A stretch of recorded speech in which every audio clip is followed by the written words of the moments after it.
संस्कारात आणि स्वाभिमानात जी श्रीमंती असते ती पैशात कधीच विकत घेता येत नाही. रामशरण आजोबा रेल्वे स्टेशनच्या बाहेर कडक उन्हात मातीचे घडे विकायचे.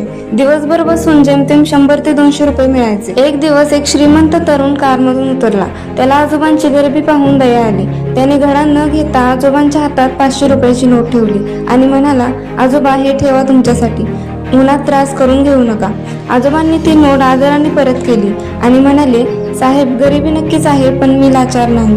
तुम्हाला घडा हवा असेल तर घ्या, पण फुकटचे पैसे मी घेत नाही. तरुणाला आपल्या वागणुकीची लाज वाटली आणि त्याने 2 घडे विकत घेतले आणि पैशांचे बंडल गाडीत ठेवून निघून गेला. घरी गेल्यावर तरुणाने जेव्हा घडा धुण्यासाठी त्यात पाणी टाकले तेव्हा त्या घड्याच्या तळाशी एक सोन्याचे जुने नाणे सापडले.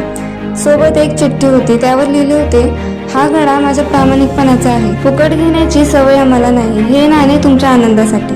तो तरुण थक्क झाला. ज्या आजोबांना तो गरीब समजत होता त्यांनी आपल्या स्वाभिमानाने श्रीमंतीलाही हरवले.